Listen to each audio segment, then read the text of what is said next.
Madam నమస్తే madam. నమస్తే. ఏంటి మేడం, ఆంధ్రప్రదేశ్లో అరెస్టుల పర్వం నడుస్తుంది, మళ్ళీ పోసాని గారిని అరెస్ట్ చేస్తారు. కక్ష సాధింపు చర్యలు బాగానే అంటున్నారు అందరూ, చాలామంది ఏమంటారు, మీరేమంటారు? కక్ష సాధింపుల చర్యలు అంటే కుదరలే కానీ అలా ఎవరు ఒప్పుకోరులే కానీ ఎవరి మీద ఎవరికి కక్షలు, ఎవరి మీద ఎవరికి రివెంజ్లు పగలు లేవులే కానీ వీళ్ళకు ఉన్నటువంటి దుడుసుతనం, వీళ్ళకు ఉన్నటువంటి నోటితోలా అదే ఇలా చేసినాయి అన్నమాట. ఈయన ఒక సినిమా రచయిత, ఒక సినిమా నటుడు, మంచి ఆర్టిస్టు, మంచి రచయిత, script writer and dialogue writer. ఇది చూసుకోకుండా ఈయన ఒక కులాన్ని బట్టి దూషించారు. నా కులస్తుడని మనం ఒక కులముడని నాకు అవార్డు ఇచ్చావా, చంద్రబాబు నాయుడు గారిని వ్యత్యాసించి మాట్లాడారు. ఆ తర్వాత ఒక సహనటులను మాట్లాడారు, ఒక మంచి హీరోని మాట్లాడారు. వీళ్ళు ఇష్టం వచ్చినట్టు వీళ్ళు ఒక లత్కోరి ప్రభుత్వం, ఒక చేతగాని నాయకుడిని అధికారం అప్పచెబితే ఒక్క ఛాన్స్ ఇవ్వండి, ఒక అవకాశం ఇవ్వండి అని చెప్పి మరి అడిగి తీసుకొని ఆయన ప్రజలని ఇబ్బందులు పెట్టినటువంటి నాయకుడిని ఆసరాగా తీసుకొని వీళ్ళు ఎంతటి మంచి పరిపాలించారో వాళ్ళకి తెలుసు. వాళ్ళ రాజకీయ అనుభవం ఉంటుంది వీళ్ళ వయసు, కానీ వీళ్ళు ఇలా మాట్లాడడం కూడా కరెక్ట్ కాదు. అలా మాట్లాడేది కనుక వీళ్ళని ఒక్కొక్కరిని అరెస్టుల పర్వం అనేది మొదలుపెడుతున్నారు.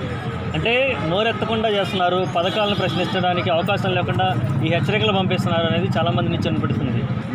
ముందు ఎందుకు ఎత్తారు మరి? ఇప్పుడు నోరెత్తకుండా ఎవరు చేయట్లేదు.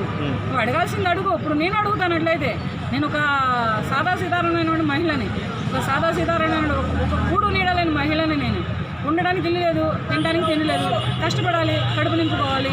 ఈ పూట కష్టపడితే, ఈ నెల రోజులు కష్టపడితే నాకు ఇంటి రెంట్ కట్టుకుంటాను. మరి నేను కూడా మాట్లాడతాను, మరి నన్ను కూడా అరెస్ట్ చేయరే, నా దగ్గర కూడా రారే. ఎందుకని నా దగ్గరికి ఎందుకు రారు అంటే నాకే పలుకుబడి లేదా, నాకే పార్టీ లేదా, నేను ఏ పార్టీలో నాయకురాలు కానా? అది కాదు. ప్రజలకి నోరెత్తి గళం ఇప్పి ప్రశ్నించే హక్కు ఉంది. ప్రజలు అడుగుతారు. ప్రజలు అడిగే మాట వేరు, వీళ్ళు మాట్లాడే మాటలు వేరు. వీళ్ళు అడిగే మాటలు వేరు.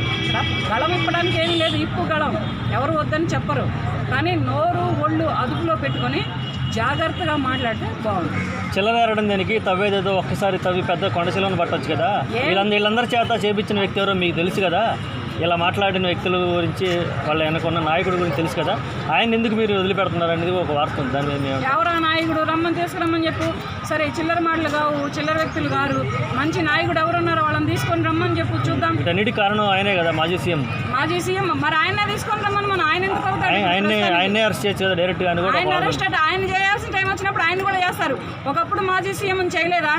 ఇప్పుడు ఒకప్పుడు మాజీ సీఎం చేస్తేనే కదా ఆయన లోపల నుంచే బయటకు వచ్చి ముఖ్యమంత్రి అయ్యారు. ఇప్పుడు ప్రెసెంట్లీ అలాగే ఆయన టైం వచ్చినప్పుడు ఆయనని, వీళ్ళ టైం వచ్చినప్పుడు వీళ్ళని, ఎవరు టైం వచ్చినప్పుడు వాళ్ళని చేస్తారు. అలాగని ఎవరిని వదిలిపెట్టరు.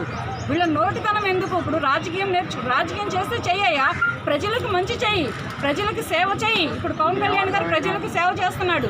అలాగే చంద్రబాబు నాయుడు గారు మేధస్సుతనాన్ని ఉపయోగించి వాడుతున్నారు.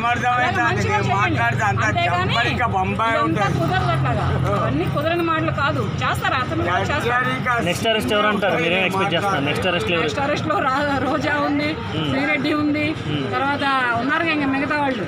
ఇప్పుడు వల్లభనేని వంశీ అయ్యాడా, లేకపోతే వల్లభనేని వంశీ అయ్యాడు, కొడాలి నాని కూడా ఉన్నారు. మరి కొడాలి నాని అవుతాడు తర్వాత. అప్పుడు వల్లభనేని వంశీ అయ్యారు. మరి ఒకప్పుడు అరెస్టుల పర్వం చేసి ఒక పార్టీ రాజకీయ నాయకుడిని చంపేసేశారు కదా. కోటేరు శివప్రసాద్ని అలా చేసినందుకే కదా అతను సూసైడ్ చేసుకొని చనిపోయింది. మరి అతని డెత్ని పట్టుకురారే బయటికి అంటే అతని డెత్ మర్చిపోయారా? అతను ఏ రకంగా హింస పెడితే, అతన్ని ఏ రకంగా మానసికంగా బాధ పెడితే, అతను ఏ రకమైన టార్చర్ పెడితే అతను సూసైడ్ చేసుకున్నాడు.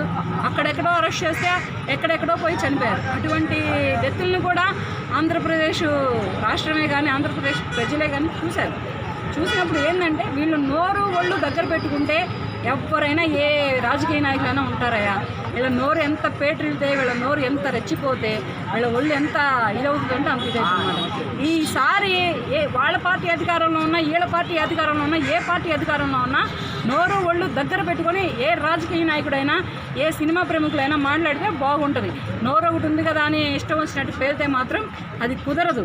వేస్తారు, లోపల వేస్తారు, వేయకుండా ఎవరిని వదలరు. అసలు అరెస్టుల పర్వం తీసుకొచ్చింది ఎవరు? మాట్లాడినా డెత్తుల విషయం పట్టుకొచ్చింది ఎవరు, మర్డర్ల విషయం లేపుకొచ్చింది ఎవరు, ఇవన్నీ తీసుకొస్తారనమాట. అది ఒకవైపు ప్రతిపక్ష హోదా ఇవ్వట్లేదు, మరోవైపు ఇట్లా అరెస్టులు చేస్తున్నారు. వీళ్ళు అధికారంలో ఉన్నప్పుడు ప్రతిపక్ష హోదాను ఎక్కడ పెట్టారంట, ఏ కాలు కింద పాతి పెట్టారంట, ఏ తుంగలో తొక్కి పెట్టారంట. మరి వాళ్ళ అధికారంలో ఉన్నప్పుడే రావచ్చు కదా ప్రతిపక్ష హోదా తీసుకొని రావచ్చు కదా.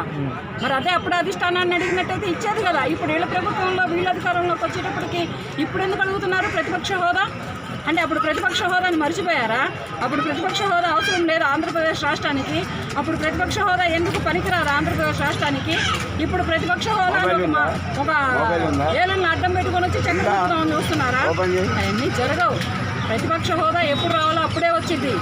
రాష్ట్రాన్ని ముక్కలు చేద్దామని చూసావు, రాష్ట్ర ప్రజల గుండెల్లో రైళ్లు పరిగెత్తించావు, రాష్ట్రంలో లేనిపోని అనవసరమైన అన్ని డెత్తుల దాకా తీసుకెళ్ళిపోయావు. ఎంతో మంది పిల్లలు అనాథలు అయిపోయారు, తండ్రి లేని అనాథలు అయిపోయారు. మరి ఇవన్నీ ఎవరు మొయ్యాలా, ఎక్కడికి వెళ్ళాలా? అయినా చెంబుడు నీళ్ళకి ఎవరికి పడితే బిందెడు నీళ్ళు ఎవడు పోసుకోవాలి, సముద్రాన్ని ఎవడు ఇవ్వాలి? ఇవన్నీ ఉంటాయి కదా, వస్తాయి. కంగారు ఏం లేదు, చిన్నగా వస్తాయి. Okay, thank you so much. Bye, thanks.